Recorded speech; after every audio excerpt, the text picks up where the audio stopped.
Hello. It's my first tour blog. I'm on tour again with the Australian Pink Floyd show. We had 599 days off because of COVID, obviously, and now we are back. And what I promised myself when I got on the road, because I've done quite a bit on my own personal YouTube channel in the time off, and I thought, well, I'm not going to have as much time to do certain things, so I thought I'd keep some sort of blog. Might be interesting for people who are not used to touring, or if they've toured and they're going back to it, find out what restrictions and what the process are and what's changed since that. I thought I'd talk about some of those things, and the idea was every day I was going to have some sort of check-in, upload something to my channel. And of course we've done pre-production and 5 shows so far, and I haven't done a single one, so this is my first one. So all those plans have clearly gone out the window, because partly due to laziness, partly due to the fact that, you know, when you're at a gig, the most important thing of the day is the gig, not talking in a camera. Sometimes, you know, I'm in a dressing room by myself today, but sometimes I'm not in a dressing room by myself, so that makes it harder. But yeah, I'm going to ramble away. I might edit it. I might try and keep it one continuous take, depending on how boring I get, I suppose. And yeah, I've got my lovely little Sony, is it a ZV-1, or as Americans would say, ZV-1, and a little microphone that I plug into it, and it's 4K, and it's very nice. Not that you want to see me in 4K, because you see all the grey in my hair and you know how pasty I am and whatever, but it's a nice little camera to do some blogging and whatever. So what's different? Well, we haven't got any guests backstage at all on this tour, which is, I would say, one of the biggest differences, because usually, particularly in the UK, because the band are based in the UK and everyone in the band, apart from Lorelei, lives in the UK, even though she knows lots of people as well, but we usually have quite a lot of guests. And a lot of the time, you know, it's families as well, and, you know, people have got girlfriends and kids and, you know, boyfriends and whatever. And they would be hanging around backstage before the show, you know, and there'd be a lot of socialising. And then usually before a gig, particularly, I mean, I'm in Hammersmith Apollo at the moment, which, you know, some people know as Hammersmith Apollo, Hammersmith Odeon.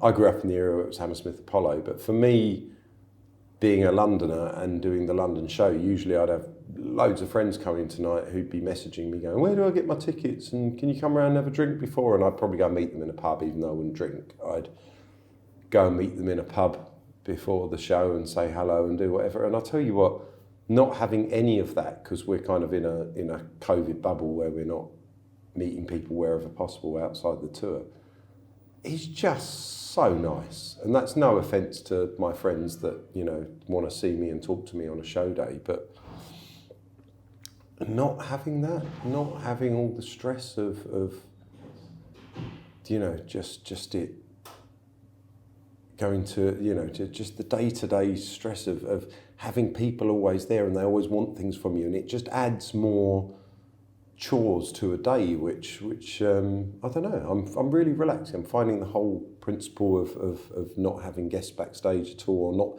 not seeing them after the gig either. It's lovely, you know, if they're friends of mine, they can give me a call after the gig if they want to say, oh, you played well, they can text me, or I'll see them after the tour. So that actually is something that I'm really enjoying. I know for some people who want to see their families, you know, wives, kids, whatever, that's a stress, but for me personally, I'm thoroughly enjoying that. We have to test every day. I don't think that's a legal requirement. There are some other tours that are doing it once a week. Some are, or I don't care what other tours are doing. We're testing every day. I personally am testing after a show, so I've got the lateral flow tests because I'm driving myself about. I'm with Lorelei, and we, you know, drive back to my house or to somewhere else if we're up north.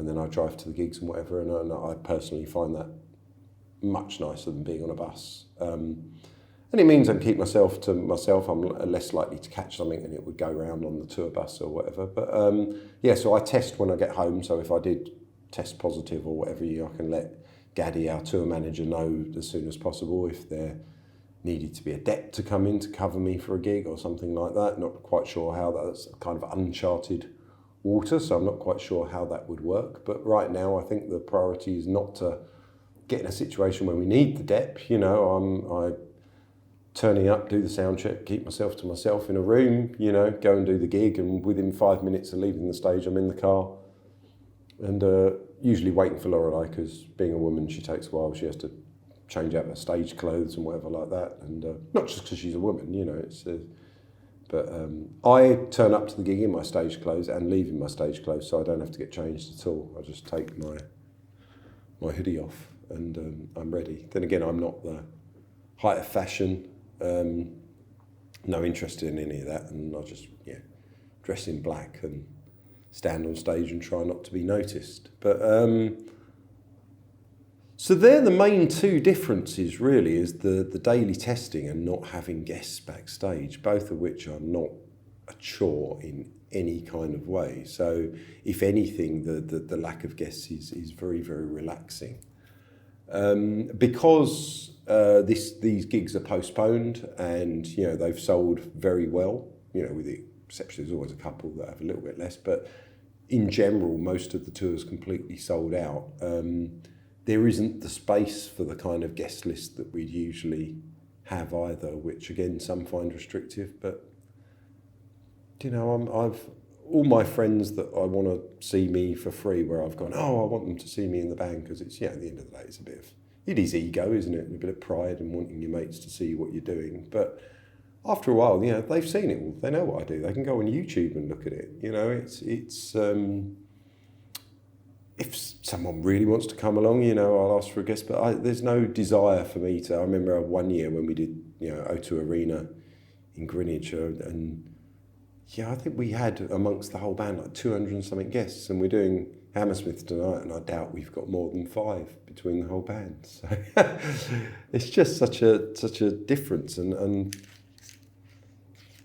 so there's a lot less stress. I'm enjoying it, and I've enjoyed having the break and doing other things. For those that don't know me, and Chris and Ricky and my friend Sean, who does Computer File and Pots and Trowels channel, and then Trevor, who does our front house sound. We've been basically doing the Space Potatoes thing, which is a mini series about a band that were off the road during the pandemic. So we did series 1 of that, and we've been filming series 2, and I have all the files on what we've filmed so far of series 2. I've got my laptop, so I've been editing that together best I can with headphones on. That's been really enjoyable, and I've got to say I'm blown away by how everyone stepped up with that, because we had a really solid day of filming for that on the 16th of October, and that was, it just went phenomenally well. And as I'm editing all that stuff together, it's just so beautiful to watch it all. It's making me laugh, and it's making me sad in the right places, and it's building the drama in a way that the first one did. But the first one was a lot more kind of, we didn't know what we were doing. We kind of were creating it out of improvisations, and now it's much more, we know the characters, there's scripted bits, there's quite a lot of scripted bits, and, very definite shape to it. Each episode has a script, even if it's not exact script, it will be bullet points of what the scene needs to do and who needs to say what to what. And so that's enjoyable, sitting here and editing that. And of course, I'm seeing Chris and Ricky, where all the preparation for the last series was done pretty much remotely, because we only saw each other for one day of the whole production, whereas this time round, because we're on the road together, and also we've managed to meet up, after lockdown finished, there's a lot more collaboration, and it's just lovely to see people again, people that I've missed, not only from the band but from the crew. It's lovely to see Kev, our monitor guy, who was also in the first series. I mean, it's me and him, because I stand physically closest to him on stage. There's a lot of eye contact between us, and little bits. If I mess something up, I look round and laugh at him and do whatever. So, talking of messing things up, first few gigs, I think they went really well, considering we haven't played for 18 months. There was a couple of issues. I think the first gig went best of the lot, and then I made a mistake in Shine On every single gig, I think, until last night. I even think last night I missed one note. I went to pick a note and mispicked it. But Shine On, I don't know, I've just had a mental block. I've made at least just one mistake. I don't think it's more than one mistake, but I've made one mistake every night in Shine On so far this tour. And then last night I broke a top E string during Sorrow, which I so rarely break strings, you know, and I was playing the Sorrow solo at the end and broke a top E and had to quickly swap it out. I mean, people that notice, at least you know I'm not miming, because you would have heard that. And I've been sorting out a few sound issues. I've noticed my hearing has got better with 18 months off the road, and I also cleaned it out and de-waxed my ears while I was, you know, during the whole lockdown period. I've been doing a lot of audio production at home, so I wanted to get my ears up to the best shape that they could be. And coming back to like full pre-production rehearsals and then putting my ears in and having the mix that we ended, you know, in March 2020 with, it was like, oh my God, where's all this treble coming from? And it was horrible, really, really harsh top end. So I'm now basically low passing around 5k. It's all rolling off around 5k, and I've also taken out a big chunk in about 2.5 to 3.5k as well in the EQ of my in-ears, and I can run the pack a little bit louder without it hurting, and that's so much more pleasant. And I've also found that singing with the ears in, I'm just really not getting on with it. I go to do a note that I want to push, and it just feels really exposed again, where I can hear stuff much better. So I've now got to the point where last night I did it for the first time, and tonight we actually checked it in Soundcheck today. So tonight at Hammersmith, I'm just, for the bits that I sing, I'm just taking my ears out altogether, and I'm just going to sing to the room, you know, a little bit in the wedge, but not too much. I just, you know, don't want to hear myself too clearly. I just want to sing and belt out the little bits of leady type vocals I do.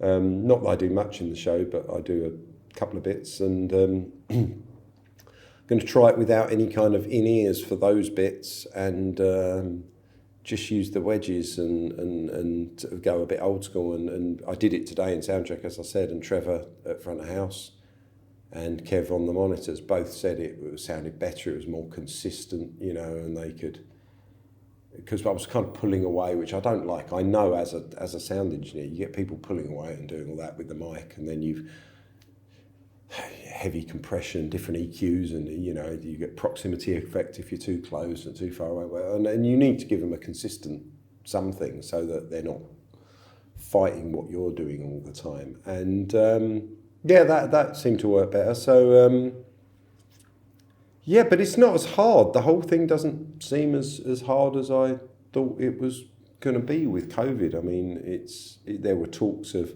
having to give people like meal time, so there were only a certain amount of people in catering at once or whatever. But I think the thing is everyone's just being sensible, within reason. I mean, pretty much everyone I've witnessed being sensible. I don't want to speak out of turn with anyone in particular. I'm sure a few people have slipped up here or there, you know, but in general, everyone's being sensible. They want the tour to carry on. We don't want to lose shows because we'll lose money, and, you know, no one's really earned anything out of music for the last 18 months, you know, so the vibe is good. We're all very supportive of each other. We're all, you know, doing our best to make sure that it all goes well. So it's a lot better than I expected it to be. So with other news, I've got ideas of a little guitar podcast that I want to do, where we're going to be, you know, picking a handful of guitarists and discussing them between like 3 or 4 people, and we're going to put them on a kind of a ranking system. It's not an insulting one, trying to say this person's better than that person. It's more kind of pointing out what's good about the qualities of that bit. So I've been thinking about that for a while, and we're going to do that. I've also got some ideas, videos of I did a guitar one. I mean, it was last year now, so it's over a year now, but I did a What If David Gilmour Played the Stairway solo, which was a response to a Rick Beato video. And I've got some ideas of what if this band had recorded that song. And I know there are some other people doing it out there, but I think, you know, I can bring something new and interesting, and I've got enough guitars to be able to, you know, definitely make that interesting for other guitarists, you know. But I think sometimes this is not for expecting, you know, even even 100 people probably won't find this blog interesting, and it's not really for them. This is more just recording a bit of what's going on. There's not that many people that are out there gigging, and on the, playing decent venues in a post-COVID setting and whatever, and making blogs about it. So I thought I'd just be honest about the little problems that we might encounter along the way, the things that go well, the things that don't go well. If someone comes down with it and we have to replace someone, maybe I'll talk about that if I can, But right now the vibe is good, and we are all having fun. I think it's weird looking out and seeing people in the crowd with masks on.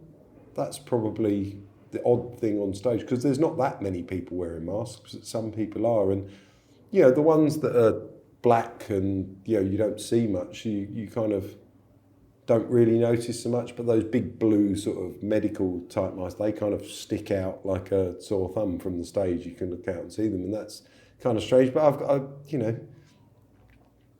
I've got nothing as I'm no anti-masker or anything. Don't get me wrong. I'm not against people wearing masks or anything like that. It's just they're very obvious when you look out the stage, because I've never been in a situation where you look out the stage and see maybe 10% of the audience wearing masks, and there don't seem to be that many restrictions in venues with people getting in.